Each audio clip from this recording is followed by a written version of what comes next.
ఏపీలో మనం చూసినట్లయితే వైజాగ్ స్టీల్ ప్లాంట్ కి సంబంధించి బీజేపీ ప్రభుత్వం ఒక్కొక్క ప్యాకేజ్ ఇచ్చిందంటూ నంబర్స్ ఒక్కొక్కరు ఒక్కొక్కలా మాట్లాడుతున్నారు.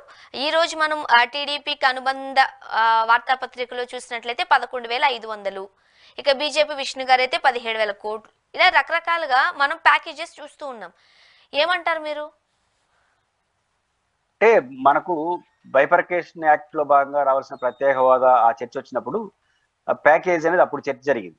అరుణ్ జైట్లీ గారు ఫైనాన్స్ మినిస్టర్ ఉన్నప్పుడు అప్పుడు దాదాపు 40,000 కోట్ల రూపాయలు ఎంతో ప్యాకేజ్ ఇస్తాం విశాఖ స్టీల్ ప్లాంట్ అభివృద్ధికి అన్నారు. అది ఏమైపోయిందో ఎవరికి తెలియదు.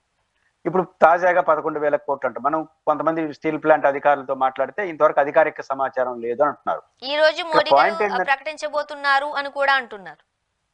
లేదు, అనుమానం, రెండు అనుమానాలు ఏముంటాయి. వస్తే సంతోషమే, కానీ అనుమానాలు రెండు కారణాలు. ఒకటి, అంతకుముందు ప్యాకేజీలో ప్రకటించింది ఏమైందో తెలియదు.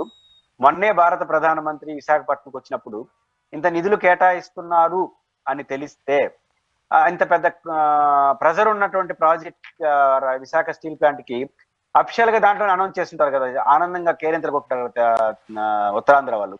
అంత పెద్ద మీటింగ్ లో విశాఖ స్టీల్ ప్లాంట్ సెంటిమెంట్ కదా.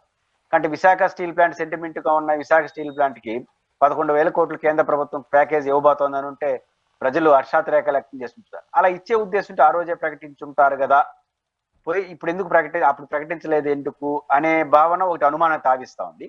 రెండో పాయింట్ అంటే విశాఖ స్టీల్ ప్లాంట్ కి కావాల్సింది ఆర్థిక సపోర్ట్ తో పాటు కీలకమైనటువంటి ఐరన్ ఓర్ కావాలి.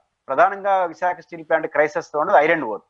Iron ore Visakha steel plant కేటాయించడం, డెవలప్మెంట్ కోసం ప్యాకేజ్ ఇవ్వడం, అన్నిటికన్నా మించేయాల్సింది దీన్ని ప్రైవేటీకరించము, పబ్లిక్ సెక్టార్లలో ఉంటుంది అనే ప్రకటన కోరుతున్నారు ప్రజలు. పబ్లిక్ సెక్టార్ లో ఉంటుందన్న ప్రకటన కోలే ఇండైరెక్ట్ గా ప్రైవేటీకరణ ఆపేవాలి. ఖచ్చితంగా ప్యాకేజీ, అప్పుడు ప్యాకేజీ ఇవన్నీ ఇస్తే మంచిదే. ఇస్తారా ఇస్తే సంతోషం, కానీ ఈ ఎవరేమో ఇస్తారా లేదా అనుమానం కారణం ఏంటంటే ఈ బిహేవియర్. ప్రధానమంత్రి వచ్చినప్పుడు ప్రకటించకపోవడం, రెండోది అంతకుముందు కేటాయించి చెప్పకపోవడం చేస్తున్నారు. ఈ 11,000 కోట్లు దేనికి కేటాయిస్తారు? విశాఖ స్టీల్ ప్లాంట్ క్రూషియల్ గా ఎదుర్కొన్న రెండు సమస్యలు, ప్రైవేటీకరణ ఆపాలి, ఐరన్ ఓర్ కేటా, ఈ రెండింటికి దానిక లేదా ఫైనాన్షియల్ క్రైసిస్ అనేది చూడాల్సి ఉంది.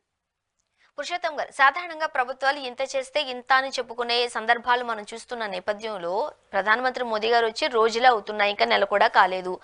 నిజంగానే విశాఖ స్టీల్ ప్లాంట్ కి సంబంధించి ప్యాకేజ్ ఇవ్వాలి అని అనుకున్నట్లయితే కేంద్ర ప్రభుత్వం కనీసం ఒక మాట అనే చెప్పుకుండేవారుగా.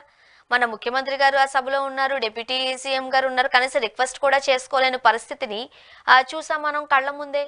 ఒక్క మాట కూడా మాట్లాడలేదు అంటే గాలిలో మళ్ళీ లెక్కలేస్తున్నారు అనుకోవాలా? ఇస్తారు అనే నమ్మకం చంద్రబాబు గారికి ఉంటే చాలా గట్టిగానే అడుగుంటాడు. ఇవ్వనప్పుడు ఎందుకు అడగాలనే ఉద్దేశం కూడా ఆయన ఉండొచ్చు. మోడీ గారిని ఆ రోజు ప్రసన్నం చేయడం, పొగడలు చూసినప్పుడు ఆయన ఎక్కడ నొప్పించకూడదని అనుకున్నాడు. కాబట్టి వాళ్ళు నొప్పించకూడదు అనుకున్నప్పుడు వాళ్ళు ఇవ్వని దాన్ని మనం అడిగితే ఆయన నొచ్చుకుంటాడు కదా, కాబట్టి అడగలేదు ఆ రోజుకున్న సమాచారం ప్రకారం. ఇప్పుడు వాళ్ళు ఇస్తాను అన్నారంటే ఏంటి ఉద్దేశం తెలియదు, కానీ ఇస్తే స్వాగతించాల్సిందే. అనుమానాలు ఈ రెండు కారణాలు ఉన్నాయి. మీరు చెప్పినట్టు ప్రధానమంత్రి వచ్చినప్పుడు ప్రకటించలేదు, అంతకుముందు ప్యాకేజ్ ఏమని తెలియదు, ఇట్లాంటి సమయంలో ఇస్తారా ఒక అనుమానం ఉంది. అనౌన్స్ చేయనివ్వండి, అనౌన్స్ చేసి దానికి ఏ ప్రాతిపదికన ఇస్తారో చూసిన తర్వాత మనం స్పందించేస్తే ఇస్తే ఖచ్చితంగా కేంద్ర ప్రభుత్వాన్ని అభినందిస్తాం. ఇకపోతే ఇది కేవలం బీజేపీ నాయకులు సృష్టించిన సమస్యగానే ఉంటుంది. అండ్ ఇంకొకటి, ఈ ప్యాకేజ్ వల్ల లాభం ఎంతవరకు ఉండే అవకాశం ఉందంటారు? ఖచ్చితంగా రెండు సమస్యలు ఎదుర్కొంటా ఉంది విశాఖ స్టీల్ ప్లాంట్. రెండు సమస్యలు, ఆర్థిక పరమైన సమస్యలు ఎదుర్కొంటా ఉంది, ఫైనాన్షియల్ సపోర్ట్ కావాలని కోరుకుంటుంది. ఉదాహరణకు కర్ణాటకలో 15,000 కోట్ల రూపాయలతో ఒక ప్రైవేట్ గవర్నమెంట్ ఇన్స్టిట్యూట్ అయిన విశాఖ స్టీల్ ప్లాంట్ కి ఇచ్చారు కదా 15,000 కోట్లు. ఆ రకంగా ఫైనాన్షియల్ సపోర్ట్ ఇవ్వచ్చు విశాఖ స్టీల్ ప్లాంట్. అదే కదా మనం అడుగుతున్నాం.